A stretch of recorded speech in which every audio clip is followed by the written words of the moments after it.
Now moving on to game number 2, we're going to have Tomb of the Spider Queen. It's another map where I think RED Canids probably, I mean, I could say this about every single map. It's going to be another game where RED Canids is going to have to show something special, something with a bit more flair and pizzazz to try and defeat L5, Yeah, I think. when you tweet out you're going to go full yellow for the day, and then you pick Tyrael and Falstad, and you don't go Judgment into Hinton and Blast, you're disappointing me. So going into game number 2, I'm hoping to see that yellow, that crazy stuff. Is my definition of yellow wrong here, or is like... Trick, doesn't every draft disappoint you, no, realistically? That's true, it's like... I think the closest one that got to you was the Valera Chromie yesterday. The Twin of Blades Fury got me yesterday. You were liking that as that well? one auto attack that came in was sublime. They nailed it with that second wind. Oh, so good. Here indeed are our bans as well as our picks, and we will be on Tomb of the Spider Queen. J-How, what are you expecting from a map like this? Full YOLO. There's only one hero that really fits that mold. Does it start with a B and end with Utcher? It does start with a B and ends with Utcher. I like that hero. Listen, I actually joked about this with RED Canids, and they said, look, if game 1 goes bad, maybe game 2. This was yesterday. They're like, game 1 goes bad, maybe game 2. Well, we're into draft. Let's go. Game number 2. L5 currently leads 1-0. They've backed themselves at least 1 point here. Let's see if they can get the whole 3. What are we expecting, guys? Whew, I got a feeling it's either going to be an Anubarak or a Genji ban on the side of RED Canids, because they banned Genji before, but Anubarak just terrorized them last game. I think you get rid of the Genji if you're RED Canids, just because of how quickly a team fight can fall apart and how inexperienced they are at spreading out and making sure not to deal with that pressure coming in the way. But you're right, both those heroes are so scary for them. L5 on the other side, though, what are you thinking for a ban for them, Fan? For them, I feel like it's probably going to be one of the meta bans as well. I do agree with you guys on the Genji ban for RED Canids. I believe L5 first picked Genji both times against Dignitas yesterday, so that's a really, that's a hero that they've clearly practiced and are willing to first pick. L5 seems to be thinking a long time about this first ban here. They're thinking about banning Genji themselves, which makes me think they have different plans for this map then. It's kind of an interesting ban from them. They definitely have a hero that they are planning to first pick if they're doing this kind of pick ban style. Well, there goes the Genji, and there goes the Anubarak being banned out. So we have our heroes gone for now. Does L5 move into Uther early? They've been putting a lot of Uther prioritization, bans or picks. And with them only having 1 slot, I feel like, as Red's mentioned throughout the last couple of days, that Tyrael and Uther are really coming to the top. Yeah, Uther, Greymin, and also the Haka are the 3 that come to the top of my head. Maybe something with Avala as well. We'll have to see. They seem to be thinking a little bit about this one. My favorite thing about these, we talk about the clash of the metas as they come together to mold into one, was towards the end of the Pro Division in Korea, L5 picked up Chromie on this map. Right. And that was very EU-esque, and it didn't work out for them. They lost. So it's like, are they willing to branch out still? Or will they just go with what they know and just get through this day and go to tomorrow? Wow, and they go with the Malfurion pick. I'm not really liking what I'm seeing from L5 right now, honestly. The Malfurion first pick is an easy counter pick, and I have to favor the Uther when you're first picking a Malfurion and it's still up here.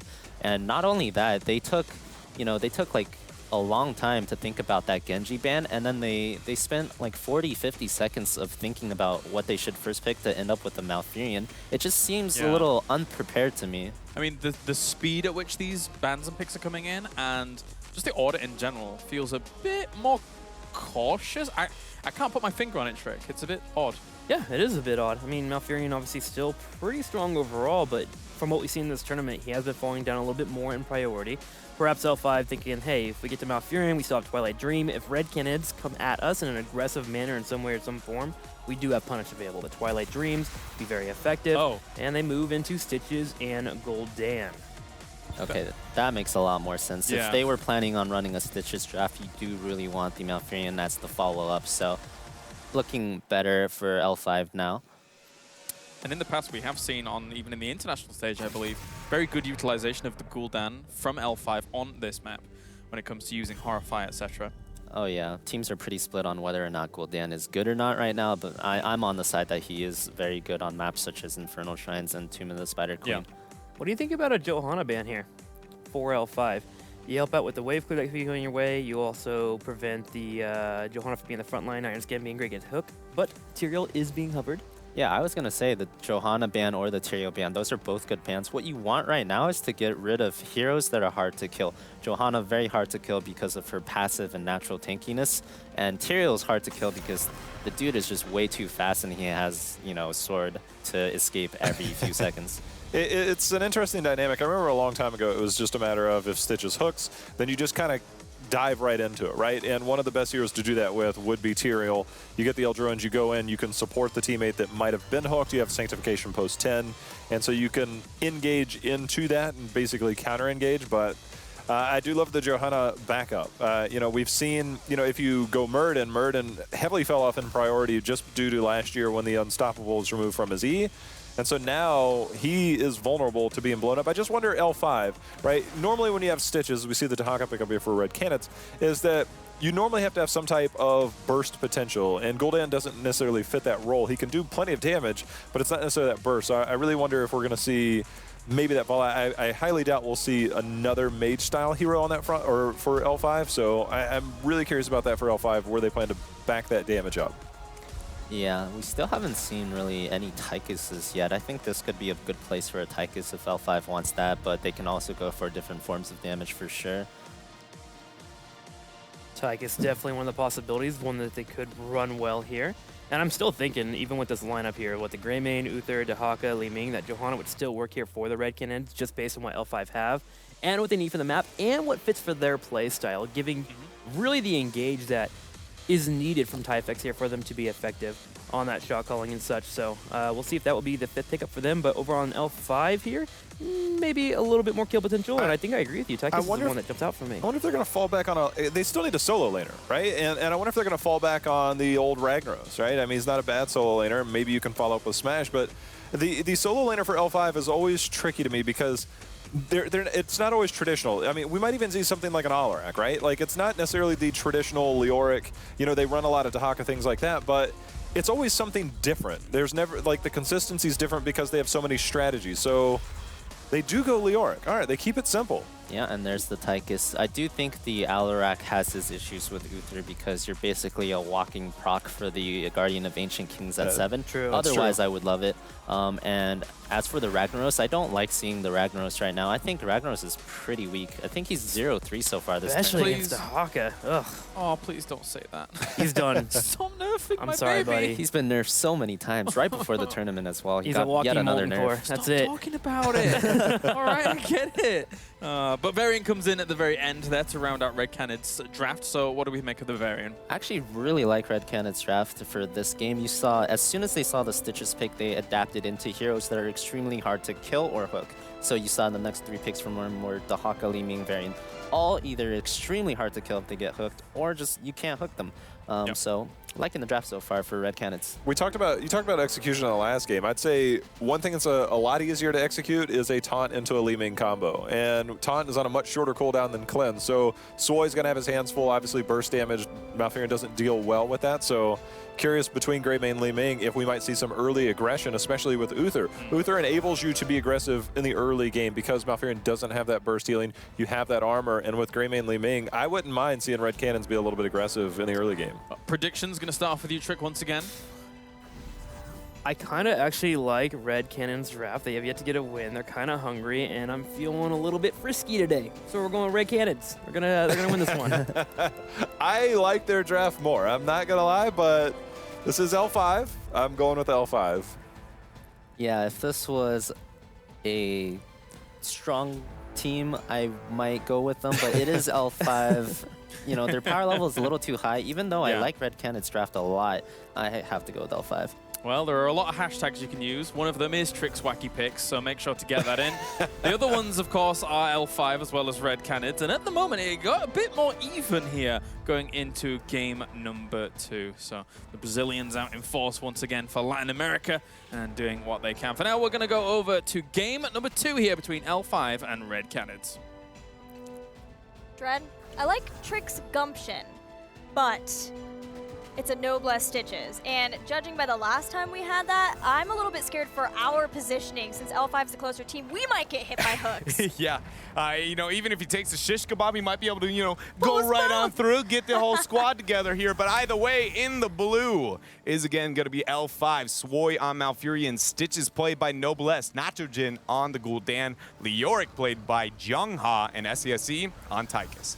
And once again, in the red Canids themselves, with Jay Shritta playing Greymane, Vieira on Uther, Dahaka played by Hamtaro, Li Ming played by Letho, and Typhex playing Varian. SCSC at level 1, going with Dash on the Tychus, going for a globe build because we know it's such a easy rotation lane. You can look to be able to pick up those globes and ensure that your movement speed is only increasing there. You know, it's not something we see very often, but on this map, totally understand the thought process. Yeah, every once in a while, I will see this picked in the Korean region on this battleground or Infernal Shrines, and it makes a lot of sense here because of things like Varian Charge. Yeah. You have Uther stuns too, but also Drag. You might be able to get out of range of Drag just a little bit more because once you finish that quest, you get the extra range of Run and Gun.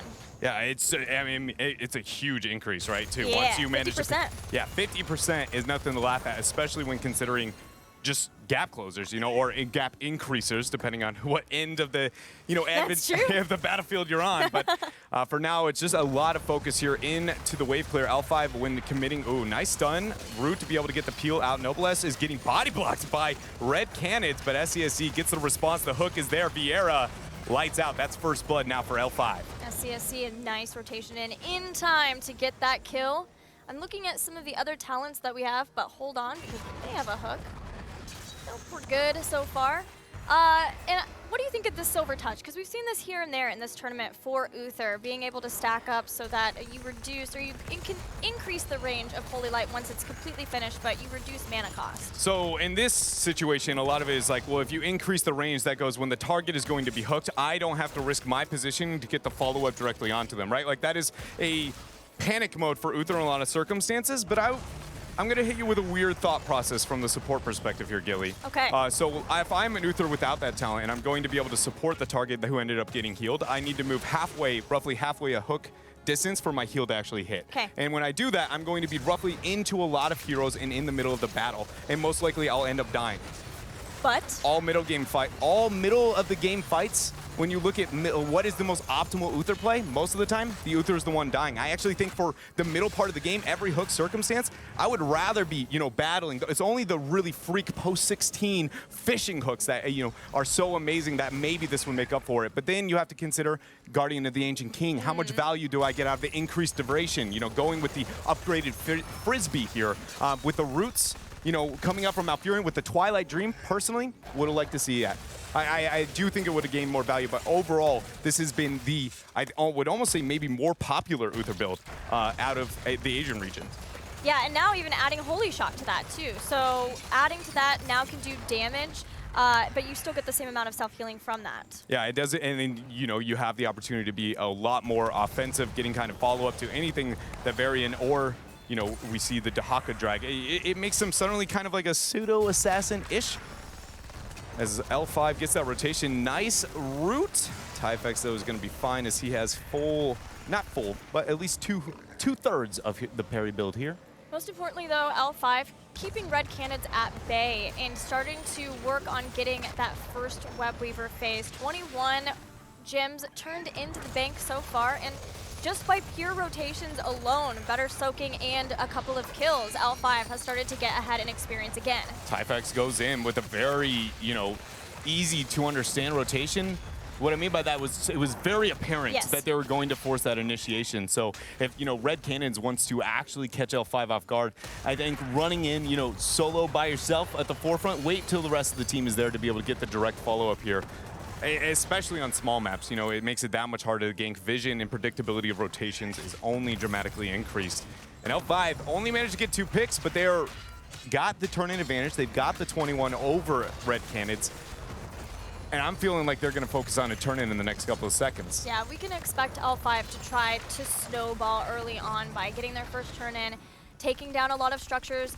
Jungha's been doing an excellent job in the bottom lane of keeping Hamtaro pushed back, so much so that Red Canids have sent Jay Shritta down to try to help out with that lane and alleviate time for Hamtaro to turn in some of his own gems. That does get Red Canids closer to L5, but L5 still maintains that lead.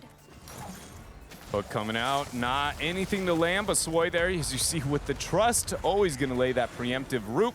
And it's all about the turn-in. So let's say Red Canids gets a turn-in the circumstances. They have a gray main, decent when it comes to sieging. Li Ming, it's situational. Yeah. You can't really bank on it, but I wouldn't say it's bad. In the right circumstances, maybe one of the best. And everyone else being that melee, it isn't necessarily at the top of the siege. But on the other side, we have the Leo, great. Tychus, great, especially post-10. Yes. Gul'dan, phenomenal. Stitches is actually surprisingly good. Really? Yeah, so not only because of his damage, but because you can't defend. Right. You literally, half of your stuff is just like, if I go there, I get hooked. If I go there, I get hooked. It's like playing into an Immortal, or a Punisher, excuse me. Because if you go in the wrong section too far forward, you get leapt on, you're the kill target. So all of them, when a Web Weaver phase goes to L5, it will be insane. And when they deal with Red Canids, if Red Canids doesn't get a pick, like right now, it's just they don't have the siege to make up for this. I liked seeing that aggression come out, though, for Red Canids. Yeah. They are the ones who have the first Web Weavers, so they can try at least to push back L5 during this time and try to get ahead of them in experience, because even though they have the Web Weavers, it's L5 who are getting closer and closer to heroic abilities, but they're sticking up with them.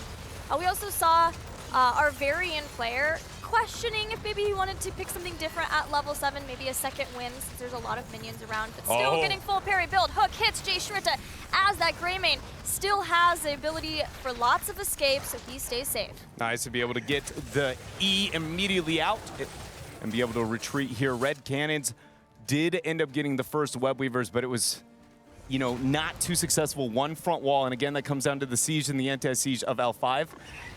Gilly, I know this doesn't seem like L5 should get a major advantage here, but just compositionally mixed with what we saw last game and that 10 spike, I really feel like suddenly L5 is going to blow this game out of proportion. Absolutely, I totally agree. At this point where we saw last game, things stay close, and then immediately out of nowhere it felt like L5 suddenly had a 3-level lead, and that's just how fast they can make things happen when they have an advantage, and they have one here with their Web Weavers. Red Canids are going to have a little bit more time here in the mid to clear out this Web Weaver because they got their bruisers. They knew that this was an eventuality that L5 did get a turn in, and that slows things down and trying to allow them to get heroic abilities so they can defend. Yeah, and this is exactly what we were talking about. Entomb up on bottom, Hamtaro is going to be fine. SCSC, you can just see a little bit of a trade. Nobody has any potential for a kill, at least not yet, but now Noblesse is here with the hook. Will he get it?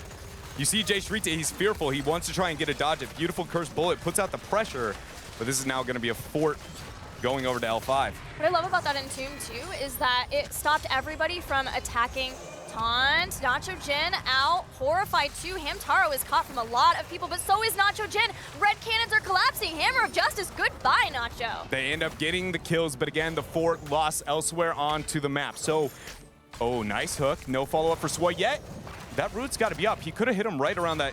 Swoy, that's the third route I've actually seen. I don't know if it's off cooldown, to be honest, but that's the third time I've seen and expected a route that it just didn't happen. But the burst after that taunt, holy cow, Tyfex sets it up, and Jay Shrita goes ahead and spikes it right into the faces of L5. Knocks it down, and this is an important moment for Red Canids. They lost a fort, but they're turning in all of their gems. They're going to get a second turn in. They did not allow L5 to get 2 in a row. That is monumental. Yeah, and now it's going to be focusing again, because whenever you do not have the wave clear, you don't have the siege, what do you got to do? Got to get the kills, and it starts there. Taunt! Hammer! Tychus down! Woo! 2 kills. Staggering those deaths are Red Canids versus L5. Starting to push the wave up, although it gets taken out with a nice Fell Flame. That's what Nacho Jin does best there, but still the team trying to protect this Web Weaver, trying to help it siege. This is the top lane. Red Canids desperately want to bring this fort down to open up that keep later on for another Web Weaver or the big boss. Tyfex moving in. Who's he gonna choose? Noblesse B's the target. There goes the cursed bullet. Li Ming looking for the reset. Web Weaver getting the damage, but Hamtaro nopes right in behind. The Horrify ends up landing there onto 2, but Hamtaro is totally comfortable. Zhang Ha now looking to join. There is the Entomb. Oh, Divine Shield saves the day for Jay Shrita. He's trying to get out, doesn't have his cursed bullet yet. He used it to net that Stitch's kill.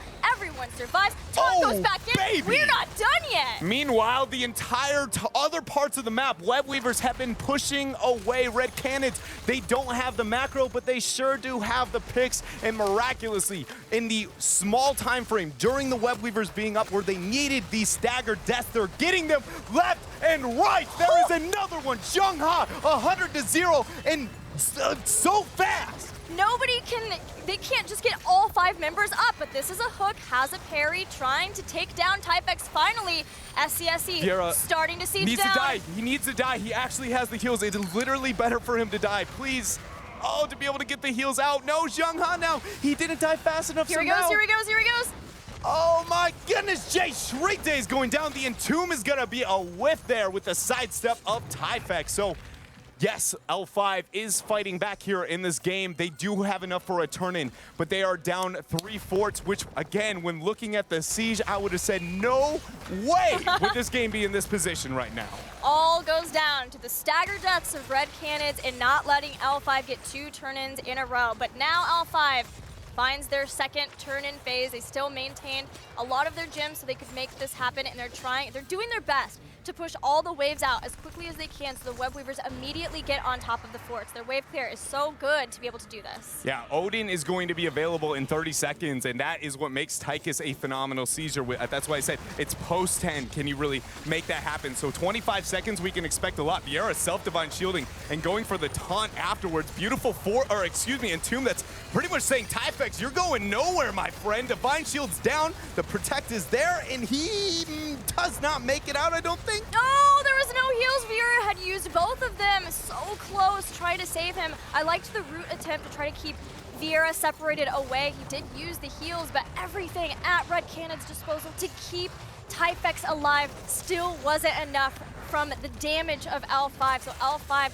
bring down the remaining forts of Red Canids and get back ahead in experience. So now we know with this Web Weaver phase what we have managed to make happen with it. Oh man, I guess L5's not done. Hook lands, Viera's there, the follow-up route, but he's gonna survive for now. That's 26 gems onto the ground. Does Jay Shrita move up? You can see he wants them, but L5, they're like, I dare you, buddy. No way. Should they go up and get those? Just let the gems go. It's not the end of the world, but this keep, it is the end of it. The hook is going to be off cooldown in a matter of seconds. Noblesse are going to drop the Future Bio. Hamtaro, as you see on the backline. Jungha not going down. Horrified, completely whipping there thanks to the beautiful hook of L5's Noblesse. They save it. They've so far saved it. Final grenade. Nail in the coffin. Oh, man. But that was a great moment for L5. Again, just because they don't necessarily have a instant moment to force a heavy advantage. If they didn't end up getting that keep, the circumstances they find themselves in is Red Canids doesn't have enough for a turn-in, but neither does L5, and they're both on the 16 talent tier. We know that L5, it's not that they can't team fight with their composition, but Red Canids needs to be successful in this game. So Boss was really the only major win condition, unless they postured up for a siege in some way, shape, or form. So that window, capturing that early was very, very effective, and I think we'll see that really be an easy manipulation tool in just a couple of minutes here over Red Canids if they don't get a miracle fight. And about, I would say, they got about a 2-minute window. Removing the gems was crucial. Yes. Losing that many gems was the difference between Red Canids immediately having enough to try to push back lanes, clean up the base, and then go and try to get a turn in. And now they still have, they're getting close enough to that, so they're going to start trying to drop those gems off whenever they find openings. But L5 on the defense, now they just, all L5 want to do is never let the pressure let up on Red Canids. It's absolutely crucial. If Red Canids want to be successful in this next fight, Viera needs to be efficient with his cooldowns. Yeah. We've seen the Divine Shield coming out early. Divine Shielding yourself with Uther is never optimal, but it's not always a bad choice. But how early it was, you know, you want to do an absolute last second. You want to make sure you get as much utility out of your passive as you can. You are rounding the part of the game where dying is questionably worth it. But we'll find out. It's going to be the turn-in. Will help with that a little bit. It very much will. Here we go. Typex trying to zone off. So is Hamtaro. Entomb's been dropped down on 2. Jay Shrita just jumps out on top of Jungha, using him as an escape mechanism. The banner is down. Taunt coming in. Letho to follow up. Noblesse The solo! Horrify! That's a 4-man Horrify. They barely moved anywhere because they were stuck into the root. Now Uther silence. He goes down. He has the heals here for Typhix, but as we see up on top, Hamtaro in full retreat. Zhongha, he dodges the drain. Hope he actually makes it out of here. Uther is the only one that goes down along with Li Ming. Somehow, Red Canids holds on, but it still does not look good, Gilly. Red Canids hold on, but just for a little bit because Jay Shrita hit by the hook. They trade out 1-for-1 in that. Stitches went down too, but now things are going downhill and fast for Red Canids. They lose Hamtaro as well, and L5. Maybe difficult moments for Red Canids against them finally finding their stride in this game 14 minutes in.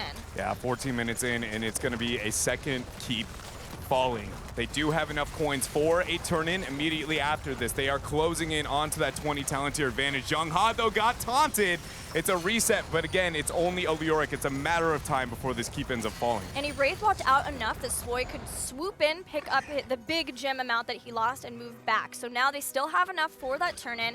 And in getting the kills that they got versus Red Canids, we're able to take away some of the ones of Red Canids. Look at Noblesse in this fight, though. Out there with the Putrid Bile, Typhix completely punishes him, gets a huge Li Ming combo directly after, but did you see that Horrify? The minute they clump into that choke trying to punish Noblesse, I mean, it was just, I don't think I've seen a better Horrify this entire tournament. Horrify with the roots, too, so Yeah. it's not like they completely scattered. That's They're actually- able to get kills from that. And you could argue, a lot of people would be like, well, you're stacking the CCs, but not letting them move. Right. It's literally a void prison where they can die. Yeah. Think about it. It's insane. I am, and it was. It was, and now Typhix goes ring around the rosy.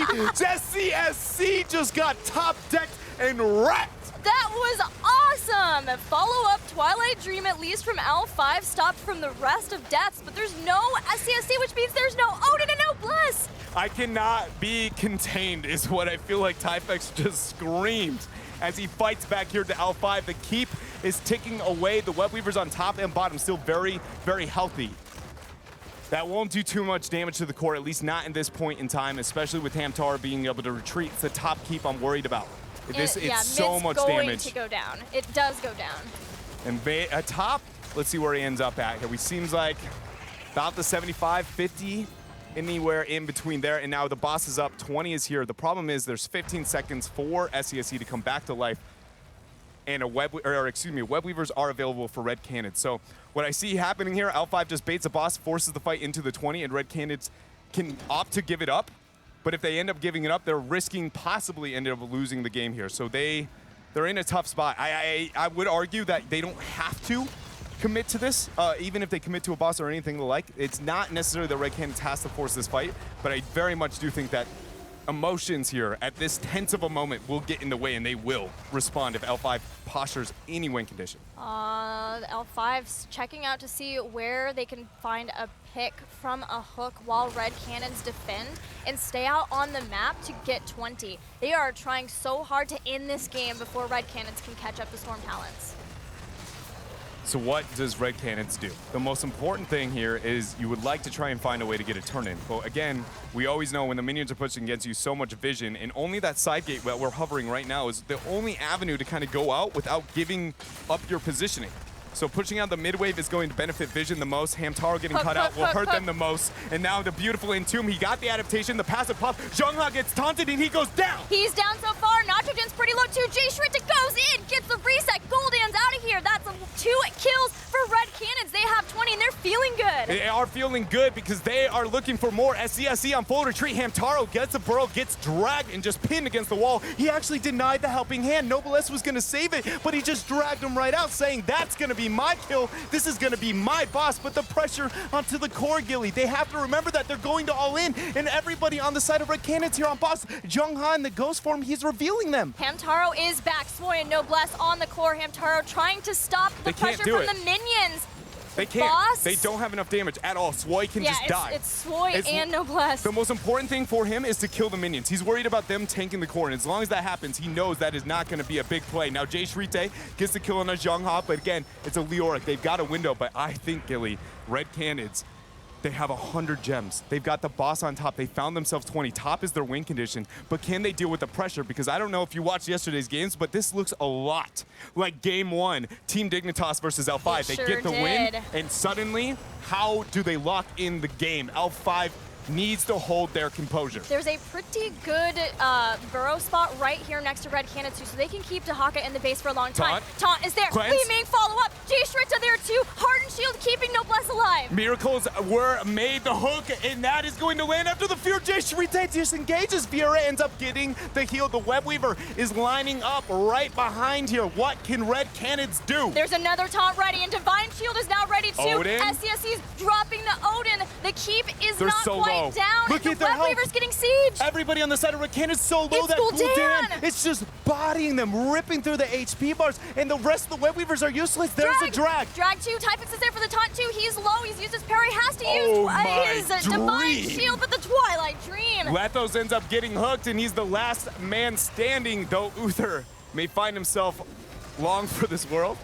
As he comes back, that looks like L5. My goodness. How did they end up winning that fight? The poke coming out from Gul'dan was just ludicrous. Poke late game with Gul'dan damage against Uther. It came down again to an Uther trying to keep everyone healthy, but there was a lot of dive trying to go in. You know, you've got Dahaka, Hamtaro, you've got Greymane too, and then even Typex taking damage.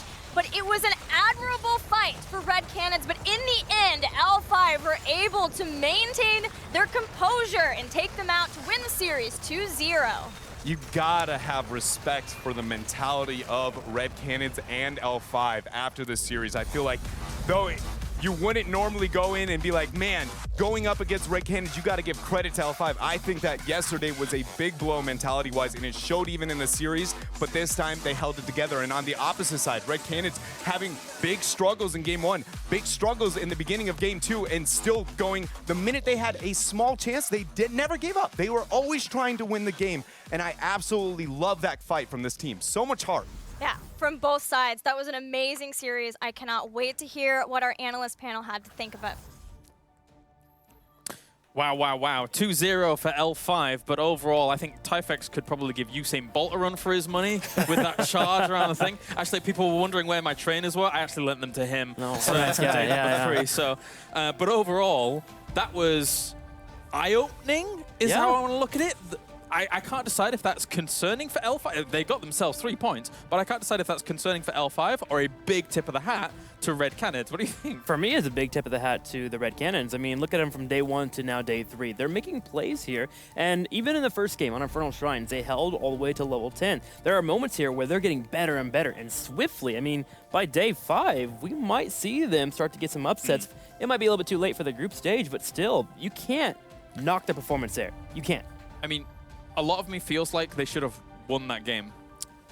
Oh yeah. Towards the end. Oh yeah, for sure. They had big opportunities where they could have taken the game there. L5 gave them so many fights where they managed to get a lead, and eventually they could have easily closed out that game if a few things went a little bit better.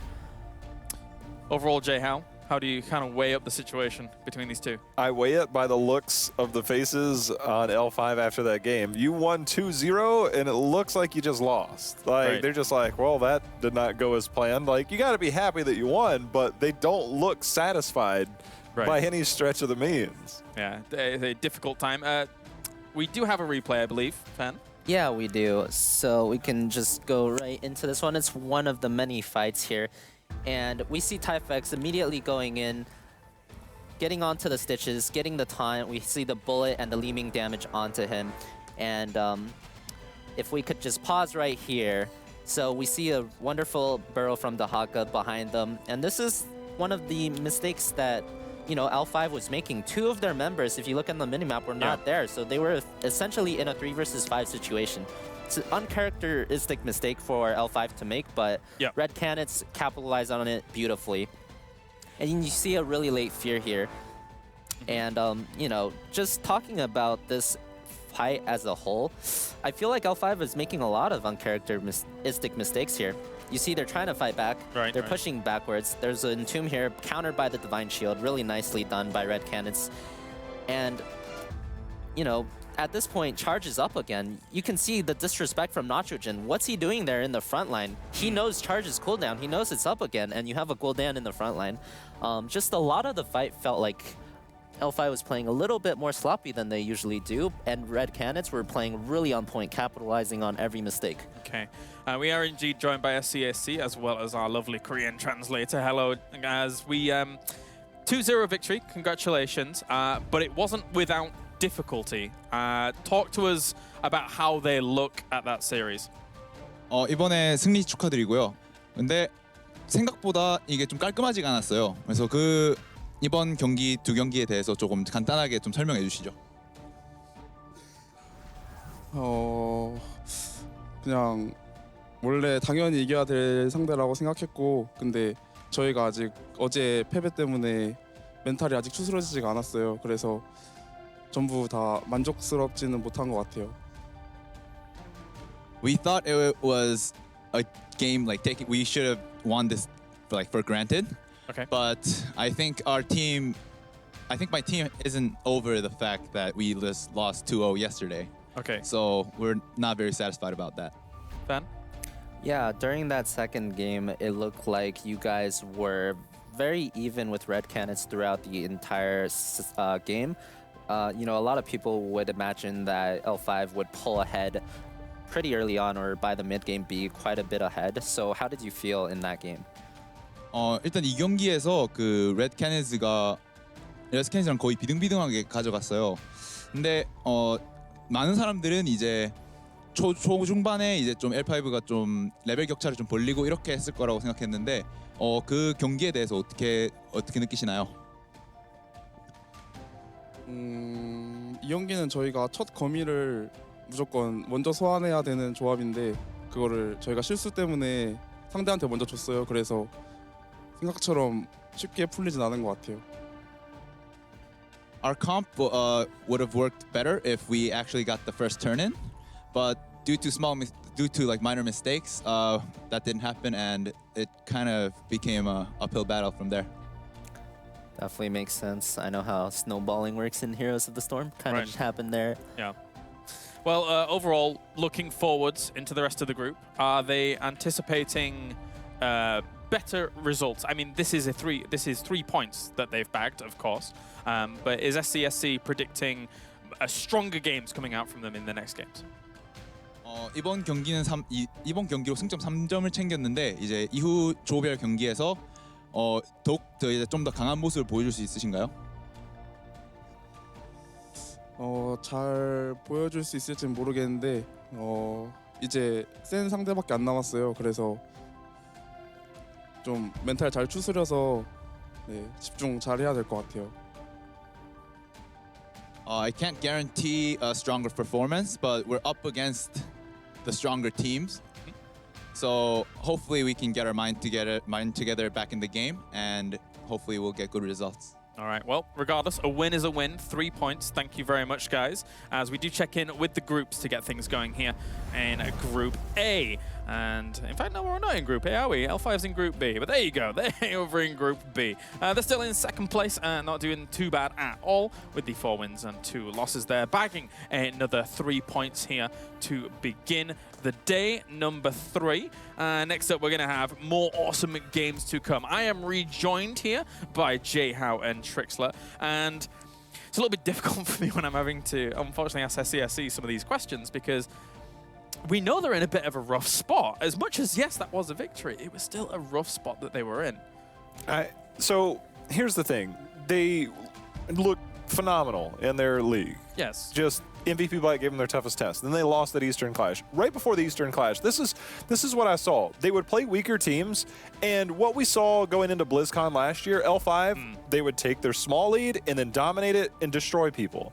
And I started to see a little bit of slip up around March. Going into Eastern Clash, I was like, I think they're going to have a tough time. I wouldn't be surprised if MVP Blight wins. And that's what happened. And we see a lot of that now, right? So if you look at their early game that they had before, their macro, their strategy, stuff like that, it's changed a little bit. I asked that question the other day. They said they hadn't really changed, but it has changed. The way that they've approached the game in the early game, their aggression isn't quite there. And this is red flags galore for me that they had as much trouble that they did today. I mean, sorry, I hate to interrupt, but because it's easy for us to look at the negative of L5 in this position that they're in right now, but let's take the opposite approach and look at the positive. The entirety of the HGC ecosystem is clearly improving to be able to step up and show these kind of performances against these big teams, fan. Oh yeah, definitely. We saw some amazing fights out of Red Canids. Yeah. Like I said earlier, Tyfex, you know, the guy you're looking for to be making the initiations on the tank, he really stepped up and made tons of great initiations. You were talking about the one where he just flew out of the entomb and killed someone, but you know, there were so many that game. I have to agree with Jayhao though, like this is a lot of red flags coming in for me as well. Just looking at that replay earlier, you know, these are uncharacteristic things for L5. I feel like their mindset probably did get affected by losing to Dignitas, especially that first game yesterday must have been so soul-crushing to lose when they were so far ahead. You know, just L5 taking fights 3 versus 5 against the Dahaka that can burrow in. Yeah. You know, overstaying a Gul'dan frontlining against a Varian with taunt. A Gul'dan, you know, he feared after his teammate Stitches died and not before when he could have. These are just extremely uncharacteristic mistakes from L5 that I don't think of when I think of the old L5. So I'm wondering what's going on with their mindset. Concerning, but we've got to keep our hopes out for them, Trick. Yeah, got it. I mean, they're one of the best teams in the world for a reason, right? It could be a confidence saying, hey, we think that we're going to dominate this entire tournament. Let's be a little bit laxed in.